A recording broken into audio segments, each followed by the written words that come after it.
Bienvenue dans cette nouvelle édition de l'Africa Tonight. Au sommaire, immersion au sein de l'ancienne ville d'Oyala en Guinée équatoriale, une ville choisie pour devenir un pôle administratif et universitaire dans l'est du pays.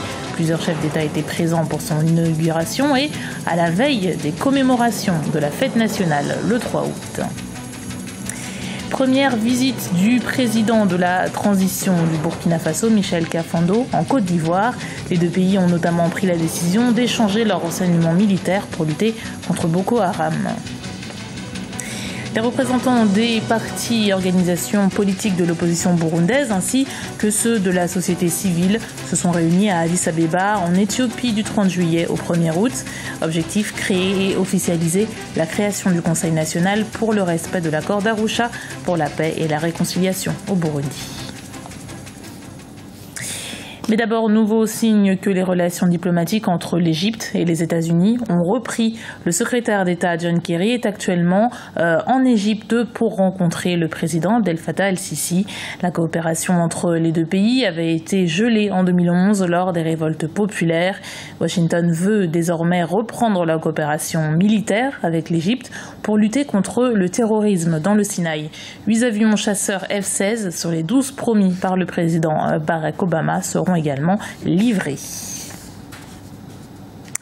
La Guinée équatoriale célèbre sa fête nationale le 3 août 2015. Les festivités ont commencé ce samedi et cette année, l'armée, principale actrice de ce coup de force, a été mise à l'honneur. Reportage de notre correspondant Serge Kofi. La Guinée équatoriale honore son armée. C'est dans l'unité que toutes les institutions de la République se sont retrouvées dans la nouvelle cité administrative de Djiboulou, au centre du pays, samedi, pour commémorer la traditionnelle fête du 3 août. El Golpe de la Libertad, le coup de la liberté, comme on l'appelle en Guinée équatoriale, c'est le jour où l'armée renversait Mathias Nguema, le premier président du pays.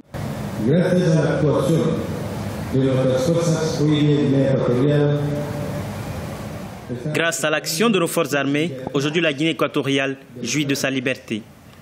L'indépendance de la Guinée équatoriale doit non seulement interpeller le peuple, mais aussi les forces armées qui doivent la défendre et en être le garant. Ils doivent être les gardiens de la paix qui règne actuellement en Guinée équatoriale. Ce sens du sacrifice, l'amour de la patrie, l'abnégation et la discipline qui caractérisaient cette armée des années 70, l'État veut en faire un exemple pour la nouvelle promotion sortie des 2 écoles militaires que compte le pays. Selon le chef d'État équato-guinéen, ce sont des valeurs que doivent aujourd'hui incarner la nouvelle promotion des 80 officiers et 69 sous-officiers sortis de l'école interarmée générale Obiang Nguema Bazogo et de l'école navale à vocation régionale de Bata.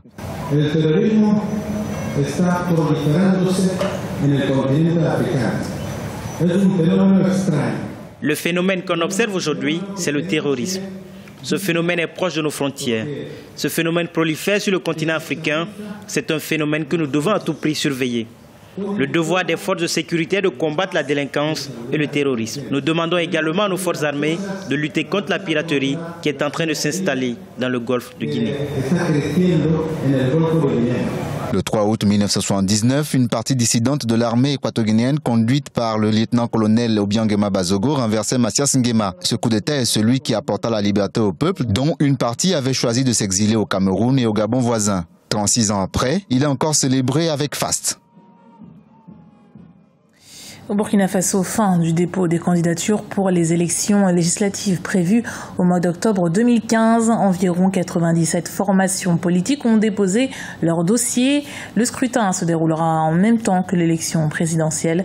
La Commission électorale nationale indépendante dispose désormais jusqu'au 8 août pour valider ces candidatures.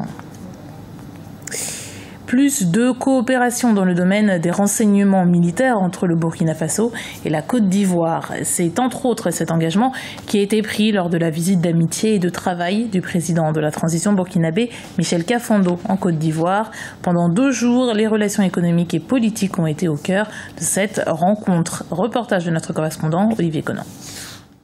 Convergence de vues entre le Burkina Faso et la Côte d'Ivoire dans la lutte contre l'insécurité en Afrique de l'Ouest. Les 2 pays ont convenu de renforcer leur coopération en matière de sécurité face à la montée des activités de Boko Haram dans la sous-région. La Côte d'Ivoire et le Burkina Faso vont mobiliser les moyens nécessaires pour neutraliser l'action des groupes islamistes en intensifiant l'échange de renseignements. La sécurité est nécessaire pour la tenue des élections devant mettre fin à la transition au Burkina Faso. Nous avons fixé les élections couplée présidentielle et législative le 11 octobre. Nous avons déjà convoqué le corps électoral. Les candidats aux élections présidentielles se sont déjà fait connaître. Si nous voulons avoir des élections claires, transparentes et crédibles, nous avons tous intérêt à faire en sorte qu'il y ait un certain apaisement dans la conduite de tout un chacun, qu'il y ait un apaisement dans la façon de mener la campagne électorale. En tous les cas, il va de l'intérêt de tout le monde au Burkina que nous réussissions ces élections et cette transition. Autre sujet abordé au cours de la visite du président de la transition à Abidjan, c'est la présence de l'ancien président burkinabé Blaise Compaoré en Côte d'Ivoire depuis la perte du pouvoir en décembre 2014. Le problème Blaise Compaoré ne se pose pas au Burkina Faso. Véritablement, ce n'est pas une question qui nous dérange tant.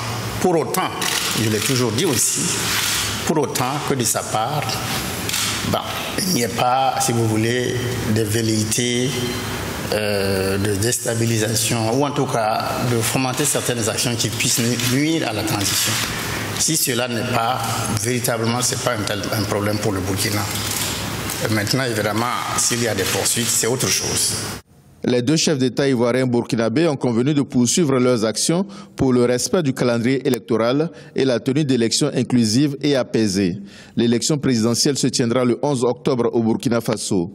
En Côte d'Ivoire, l'élection présidentielle est prévue le 25 octobre 2015.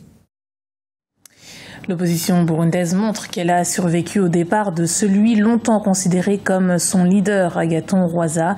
Il siège désormais comme vice-président de l'Assemblée nationale. Un nouveau chef plébiscité par l'ensemble des partis d'opposition a été désigné samedi. Il s'agit de Léonard Nyangoma, un événement historique pour le Burundi, comme nous l'explique Zelsia Kizimana. L'ancien député Léonard Nyangoma, élu à la tête du Conseil national pour le respect de la Constitution et de l'accord d'Arusha. Cela a été officialisé lors de la rencontre des différents représentants des partis politiques de l'opposition et de la société civile à Addis Abeba en Éthiopie du 30 juillet au 1er août 2015. D'autres membres, bien sûr, du bureau de ce conseil seront incessamment désignés dans les jours à venir. Et ce qui va suivre, c'est quoi? Ce qui va suivre, c'est structurer davantage le conseil. C'est évidemment le projeter par rapport aux urgences politiques et diplomatiques compte tenu de la crise burundaise. C'est surtout cela, à mon avis, que je vois comme urgence. Ce Conseil national pour le respect de l'accord d'Arusha pour la paix et la réconciliation au Burundi et de la restauration de l'état de droit se dit prêt à reprendre les négociations avec le gouvernement burundais pour résoudre la crise sociopolitique que traverse le pays. Il appartient au gouvernement de comprendre que si la question burundaise ne se résout pas autour de la table de négociation, elle se résoudra nécessairement dans la violence. Et ce n'est pas dans l'intérêt des gens au gouvernement aujourd'hui. Il faut revenir à la rationalité politique. On ne peut pas continuer à s'enfermer dans une dynamique complètement autiste où on ne réalise pas qu'en fait la force n'est toujours que relative sur le temps. La force militaire est toujours relative. Et on ne peut pas s'opposer et à une grande partie de la population burundaise et à la communauté internationale, parce que toute la communauté internationale dit ce qui se passe là, les élections n'ont pas été crédibles, la violence est inacceptable et il appartient au gouvernement de comprendre cela et de revenir au réel. J'ai l'impression que il y a à la tête de ce gouvernement des gens qui sont un peu déconnectés du réel et la politique, c'est le sens du réel. Le gouvernement burundais ne reconnaît pas pourtant cette plateforme qu'il qualifie de pas crédible sur l'échiquier politique burundais. Mais cette opposition unie sous le nom du Conseil national pour le respect de la Constitution reste convaincue qu'il y aura de nouvelles négociations et de nouvelles élections inclusives. On termine ce journal en musique avec le rappeur Lassie King Massassi, de son vrai nom Lassine Coulibaly. Il est artiste, chanteur, comédien et c'est l'un des pionniers du mouvement hip-hop au Mali. Son portrait avec Ella Djindjaï. Lassie King Massassi est un rappeur malien né en Côte d'Ivoire. Il figure parmi les précurseurs du rap au Mali avec le groupe King Dadja, un groupe dont le premier album a été produit par le célèbre chanteur malien Salif Keita. King n'est pas seulement un rappeur, il a pu assouvir dans sa carrière d'artiste d'autres passions comme le slam, la comédie, la photographie et même le cinéma. Il a joué comme acteur dans des films tels que Sekou Fassa ou Le Retour de Bangou Nieri. L'accumulation d'activités est due au fait que je n'aime pas la stagnation.